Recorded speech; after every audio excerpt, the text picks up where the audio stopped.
Welcome to week 6 of Lunch with Andy. We got a great lunch today. I've got Mike Corsetto from way out west. We're here in Indiana. He's in California, but we're having lunch together. It's kind of exciting. Hey, Mike. Howdy. I can't believe this. This is your 20th year as an FRC team member. You were a student on 114, and then was it 2008, you hopped over to Citrus Circuits in 1678. You've been on with that team since 2008. Is that right? That's right. Yep. So what are you eating? What's for lunch today? All right. So I have some pad thai from Davis Thai Canteen. It's a little place downtown. We have a pretty small town in Davis, but we're a college town, so we tend to have quite a few different food options. And this is one of my wife and I's favorite place to go. Nice. Okay. Yeah. How about you? What are you eating? I've got some Oscar's pizza. This is a white pizza with ricotta cheese, and it's white. I think white mozzarella and white sauce. I put some peppers on it. It's great. It's nice. It's my favorite pizza in town, I believe. At least for today, it's my favorite pizza in town. Very good. Okay, so first question. Tell us about your favorite first memory. Probably my favorite first memory was when I won the Woody Flowers Finalist Award in 2016. Any first coach or mentor that's been even nominated for the award knows the impact and the meaning it is to have the students go through that process for you.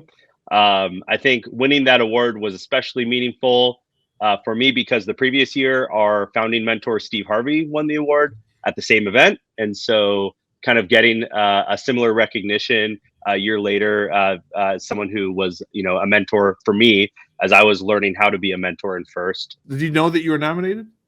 No, I had no idea I was nominated. Cool. That it was a total surprise and a really cool moment for sure. Well, that's great. It's well deserved. So what do you think about this year's game? We got a different game on our hands. How's it going to play out? What do you think about the game? Gosh, this game, it has a lot of like 2017 vibes in a lot of ways. In some ways, it's a pure cycling game. I mean, it's basically taking game pieces from one side of the field, bringing them to the other.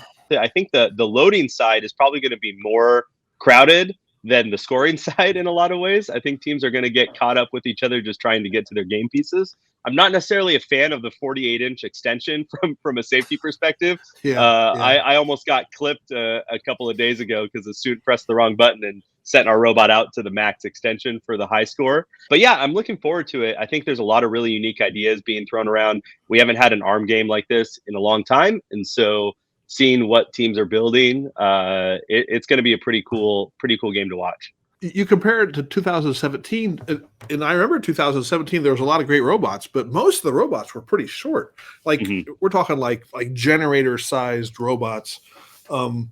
These robots are going to have the same speed, the same interaction, the same bumper bashing, but there's going to be some higher CGs. I wonder how much like robot tipping over we're going to see when we see those impacts because of the arms being up in the air, the elevators being up in the air. Yep. There might be some tipping happening. It is going to be interesting. I think a lot of teams have wanted to build smaller frames to be able to a little bit more, be able to negotiate some of the tighter scoring areas and maybe fit more robots on the charging station. Yep. However, I think I've seen a lot of worrying combinations of pretty narrow drive bases and really tall center of gravities, where even in a stow configuration, the robots are pretty tall. And these robots, when they get clipped at full speed, they can go over real quick. Okay, so let's get to some more questions. Your team is prominent in first. You do a lot for the community. You really do set an example, a really great example for many teams. I want to talk about that a little bit. Just describe your team's culture. What's important to your team?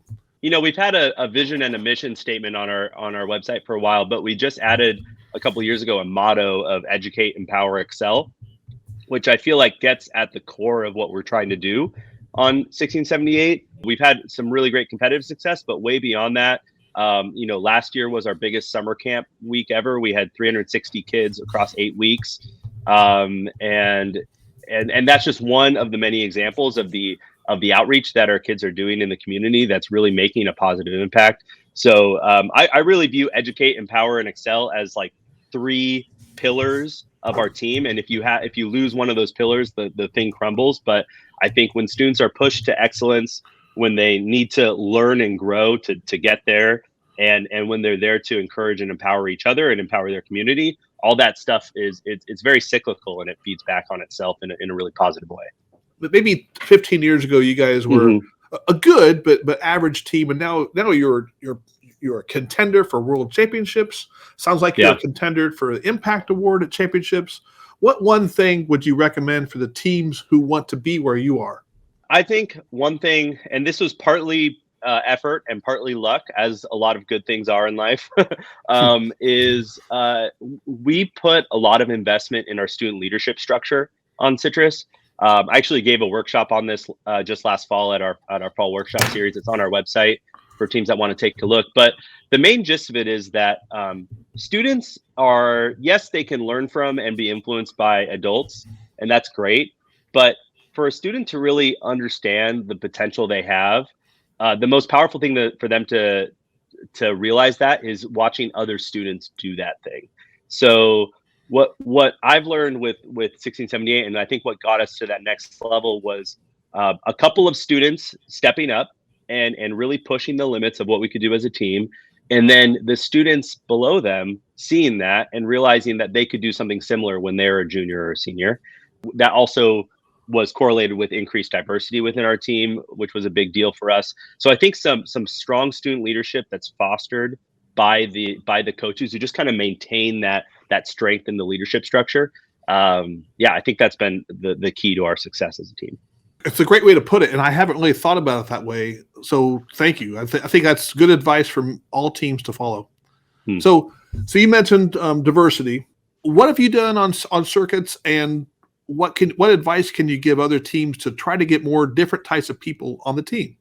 It's a really good question, and someone who is working in an engineering field and realizes how much that field struggles with diversity.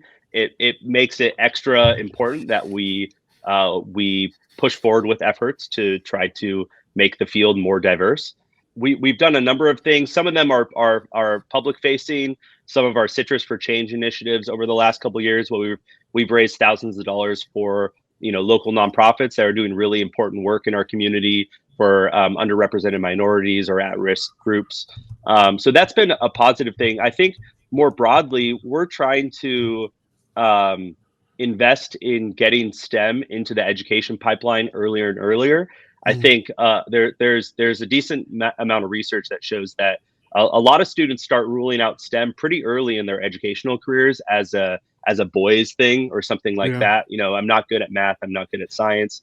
And I think the culture it's shifting, but it's a slow shift. Right. And what we're trying to do is really accelerate that. Instilling that culture earlier and earlier in a student's development is important to kind of building up that pipeline that's going to eventually feed into Citrus, another environment where we're incredibly supportive. And that's another important part of the process, is having strong boundaries around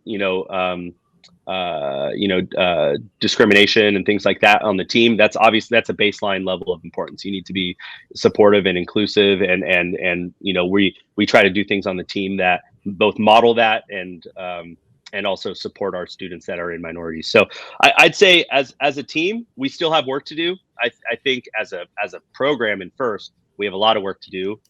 In the engineering environment, we have a ton of work to do. I'm optimistic that the investment we're putting in now to the younger generations is going to pay off in the next 5 to 10 years. But it's a slow process, and it's something that needs to be committed to kind of on the long term, not just the short term. That's a great thing. So yep. Kudos to you and your team. That's fantastic. Thanks. In FIRST, many teams see your team as very successful. You've won lots of competitions, but you kind of famously have a streak going on. So an Einstein streak, right? Right. Okay. So I think since 2013, your team has made it to Einstein at Worlds every year. Obviously not the years that COVID didn't let us play, but every year you've made it to Einstein. How does that's a lot of pressure. And it's it's probably it's a lot for your team to handle. How do you guys deal with that? How do you plan for that? How do you deal with the attention that you get from other teams? Mm-hmm. What kind of problems does that give your team? It's something that requires some pretty committed coaching to work around, because these are high school students, and they're some of them are building on the success of students that are now in their mid 20s and midway in their careers, right? That's so distant Right. and removed from their experience now. I think a couple of things that I try to do as a coach. One is the success, in some ways, it's a great motivator for the students, not in the sense of like fearing loss and working hard because you fear losing. I think it's more of I can often use it as an encouragement to the students, in the sense of, hey, the students before you were able to do this, and you can do it too. Like, it's within your capabilities. I think on the flip side, though, there needs to be this reminder of how much that streak is. It's a lot of sense. It's artificial, and it's very luck based. In the sense of, we've gone to champs. We've been lucky enough to go to champs since 2011. And anytime you go to the championship, you're with 400, 600 of the best teams in the world, and you're not. Every year we haven't been the team that's worked the hardest, right? There's been teams that have worked harder, grinded more, and we've somehow landed on Einstein each year. I think that I remind the team at every event we go to that first, every year is roughly 50% luck and 50% skill. And it doesn't matter how good we are, luck could be against us, and we won't come away with a victory. That has to be the baseline that you approach those sorts of things with, because I think if we don't, then we're gonna get into positions where we don't handle loss well, and that's the other key component of this. Is no matter how the event works out, we're going to be gracious and professional with the results of the event. We're going to be encouraging and positive to the teams around us, because they're here for the same reason we are, to be excited about STEM and grow STEM. So it's really important to keep those foundational truths of the program in mind when thinking about things like the streak and the pressure that might be there, because the streak will end at some point. It could be this year, it could be 10 years from now. And it's not about that, right? It's about what the students are getting out of this program, and about them being inspired to work their hardest and do things they never thought they could possibly do. And sometimes that results in a win, and sometimes it won't. And a lot of it will come down to luck, and that's okay. And so I think that's the usual kind of spiel I give the team at every competition, to attempt at least to alleviate some of that pressure. Well, I have a theory. Do you remember when we met? 2012. 2012. Where were Israel Regional. Israel Regional. We had a great visit. You were actually coaching 1662, a different team, and you guys won. And it was I remember you ran your drive team really nicely, and you were very, very cool, calm, collected. I think you guys partnered with Orbit. I think, was it Orbit? Yep. Great regional. I recommend anybody to go to an Israeli FRC event, FTC event. It's great, folks. Great event. But so you've been to Einstein. Your team has been to Einstein since 2012 every year. Yes. I think we must have had a conversation that really inspired you to do really well after 2012. I wouldn't rule it out at all, Andy. I think you can take as much credit as anybody for this. I think that's totally fair. I'm being very facetious, but I thought that was a nice little coincidence. Absolutely. Yeah, that was a great regional. I love the Israel Regional, by the way. It was a fantastic regional. So I've asked you a lot of questions. Do you have anything for me? I do have a question for you, and I have it prepared. And so my question for you is, you've been leading AndyMark for nearly 2 decades now. So what's one thing about corporate leadership that you know now that you would want to tell 2004 Andy? What I've learned over the years is people work very differently. And me, when I was an engineer at Delphi, I saw my peers as coworkers, and they all worked differently and such. But as an owner, you work on a different level. The things that you work on, you're owning, and you can see how your effort impacts the bottom line right away. And I've learned that some people can do that, and that's great, and and they put in a ton of effort. But I really don't expect everybody to do that all the time. I can't expect everybody to do that all the time, or they just get burned out. They get burned out, and they feel underappreciated. And I think that was one of the lessons really within COVID. We really learned how people can work in vastly different ways remotely or here at AndyMark, and they're working sometimes on their own speed, on their own hours. And we try to be as flexible as we can. Sometimes we have a little bit tighter constraints than other times of the year, like January, February. We expect more hours, more effort during this time of the year. This is our busiest effort time of the year for FRC especially. I do believe that as an owner of a business, you are expected to work in a different manner than even an engineer or even a manager or director, even at small businesses, because you're not the owner, and that's okay and very acceptable. Now, you've had some pretty cool jobs. I remember when you worked on summer camps yourself, you worked at a CNC machine company for developing CNC equipment, but now you're doing really cool things at a company called Advanced Farm.